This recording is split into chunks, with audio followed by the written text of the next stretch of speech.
അങ്ങനെ നമ്മുടെ ജ്യോത്സ്യം പറഞ്ഞത് കേട്ടിട്ട് നമ്മുടെ സുഭാഷ് ചേട്ടനാണെങ്കിൽ വല്ലാതെ വിഷമമായിട്ട് റൂമിൽ പോയിട്ട് വാതിലടച്ചിരിക്കേണ്ടത്. എന്തായാലും പിന്നെ കാണിക്കണമെന്ന് നമ്മുടെ നിധി സുധീഷിനോട് പറയുന്നുണ്ട്.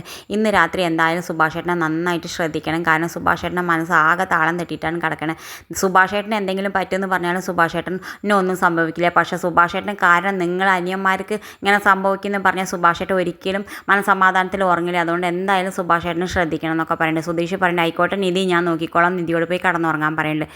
എന്തായാലും എല്ലാവരും കടന്നുറങ്ങുന്നുണ്ട്. ആ സമയത്ത് സുഭാഷ് ഏട്ടൻ ഉറങ്ങിയെന്ന് വിചാരിച്ചിട്ട് നമ്മുടെ സുധീഷും നികേഷും ഹരീഷും പറയുന്നുണ്ട് ഏട്ടൻ ഉറങ്ങി നമുക്കും ഇനി കടന്നുറങ്ങാൻ വിചാരിച്ചിട്ട് അവർ നന്നായിട്ട് ഉറങ്ങുന്നുണ്ട്. ഉറങ്ങുന്ന സമയത്ത് നമ്മുടെ സുഭാഷ് ഏട്ടൻ പതുക്കെ എണീറ്റിട്ട് ഒരു കത്തൊക്കെ എഴുതി വെച്ചിട്ട് മെല്ലെ അവിടെ നിന്ന് മുങ്ങുന്നുണ്ട്.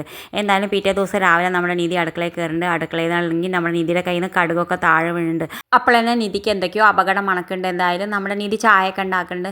ആ സമയത്ത് നികേഷ് ആണെങ്കിൽ എവിടെ ഏട്ടെന്നൊക്കെ അന്വേഷിച്ച് വന്നെ. എനിക്കറിയില്ല, രാവിലെ ഞാൻ 5 മണിക്ക് നീട്ടതാണ്, സുഭാഷ് ഏട്ടനെ കാണാനില്ല എന്ന് പറയുന്നത്. എന്തായാലും അവിടെ പോയിട്ട് എല്ലായിടത്തും നമ്മുടെ സുഭാഷ് ഏട്ടനെ തിരക്കുന്നുണ്ട്. ആ സമയത്ത് ആർക്കും കാണാനില്ല. എന്തായാലും നമ്മുടെ സുധീഷിനോട് ചോദിക്കുന്നുണ്ട്. ആ സമയത്ത് സുധീഷ് പറയുന്നത് ഏട്ടൻ എങ്ങാനും പച്ചക്കറി എന്തെങ്കിലും വാങ്ങാൻ പോയിട്ടുണ്ടോ ഇത്ര നേരത്തെയോ എന്നൊക്കെ പറയുന്നത്. എന്തായാലും നമ്മുടെ സുധീഷ് പറയുന്നത് ഞാൻ എന്തെങ്കിലും ഫോൺ അടിച്ച് നോക്കട്ടെ പറഞ്ഞ് ഫോൺ അടിച്ച് നോക്കുന്നുണ്ട്.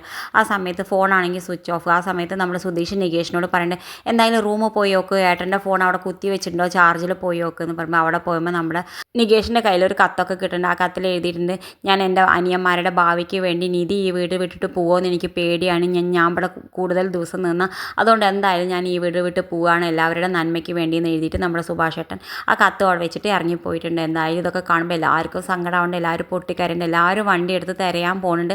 നമ്മുടെ ഭാസ്കരനാണെങ്കിൽ ഭാസ്കരനും സൈക്കിളിൽ തിരയാൻ പോകുന്നുണ്ട്. എല്ലാവരും ഒരുപാട് സ്ഥലത്ത് തിരയണ്ടേ, എവിടെയും കിട്ടില്ല. എന്തായാലും എല്ലാവരും വീട്ടിലേക്ക് മടങ്ങി വരുന്നുണ്ട്. വീട്ടിലേക്ക് മടങ്ങി വരുന്ന സമയത്ത് നമ്മൾ നീതി പറയുന്നത് എന്തായാലും നമുക്ക് പോലീസ് സ്റ്റേഷനിൽ പോയിട്ട് ഒരു കേസ് കൊടുക്കുക, അല്ലാതെ ഇതിപ്പോൾ മുന്നോട്ട് പോകും തോന്നുന്നില്ല. നമ്മളൊരു ഭാഗത്ത് കൂടെ തിരയുക, പോലീസുകാർ ഒരു ഭാഗത്ത് കൂടെ തിരയട്ടെ എന്ന് പറയുന്നുണ്ട്.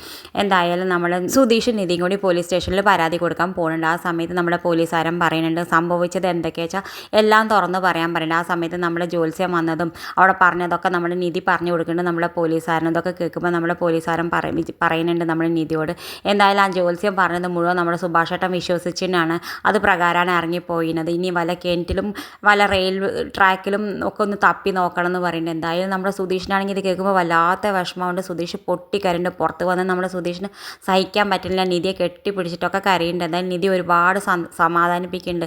നമ്മുടെ സുഭാഷ് ഏട്ടൻ അങ്ങനെ ഒരിക്കലും സമ്മതിക്കില്ല, സുഭാഷ് ഏട്ടൻ അങ്ങനെ ഒരിക്കലും ചെയ്യില്ല എന്നൊക്കെ പറഞ്ഞിട്ട് എന്തായാലും വീട്ടിലേക്ക് പോകുന്നുണ്ട്.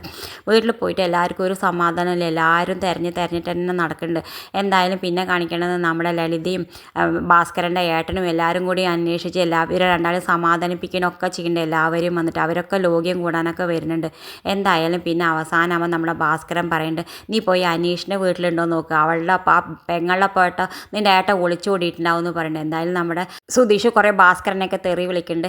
എൻ്റെ ഏട്ട അങ്ങനെ ഒരിക്കലും ചെയ്യില്ല, എൻ്റെ ഏട്ട ആരുടെ ഒപ്പം ഒളിച്ചോടില്ല എന്നൊക്കെ പറയുന്നുണ്ട്. പക്ഷേ നമ്മുടെ സുധീഷ് ഇങ്ങനെ ആലോചിക്കുന്നുണ്ട്. അനീഷിനോട് ഞാൻ രാവിലെ ചോദിച്ചപ്പോൾ അനീഷിൻ്റെ മുഖത്ത് ഒരു ഭാവം മാറ്റവും ഞാൻ കണ്ടില്ല. അപ്പോൾ എന്തായാലും അനീഷിൻ്റെ വീട്ടിലുണ്ടാവുമെന്ന് നമ്മുടെ സുധീഷിന് ഉറപ്പായി. എന്തായാലും സുധീഷ് അനീഷിൻ്റെ വീട്ടിലേക്ക് തിരഞ്ഞു പോകുന്നുണ്ട്. ആ സമയത്ത് ഉമ്മറത്തെത്തുമ്പോൾ നമ്മുടെ സുധീഷ് മനസ്സുകൊണ്ട് പ്രാർത്ഥിക്കേണ്ടത് എൻ്റെ ഏട്ടൻ ഇവിടെ തന്നെ ഉണ്ടാവണേന്ന് പറഞ്ഞിട്ട് വാതിൽ തട്ടുന്നുണ്ട്.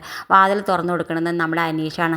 അപ്പുറത്ത് നമ്മുടെ സുഭാഷ് ഏട്ടൻ ഇങ്ങനെ പറഞ്ഞുകൊണ്ടിരിക്കുന്നുണ്ടാവും. നമ്മുടെ ചാന്ദിനിയോട് പറഞ്ഞിട്ടുണ്ടാവും അവരെന്നെ മറന്നോളൂല്ലേ, കുറച്ച് ദിവസം കഴിഞ്ഞ് അവരെന്നെ മറന്നോളൂല്ലേ എന്നൊക്കെ പറയും. ഇത് കേൾക്കുമ്പോൾ നമ്മുടെ സുഭാഷ് ഏട്ടൻ്റെ സൗണ്ടല്ലേ എന്ന് വിചാരിച്ചിട്ട് നമ്മുടെ സുധീഷിന് വല്ലാത്ത സന്തോഷമാവും.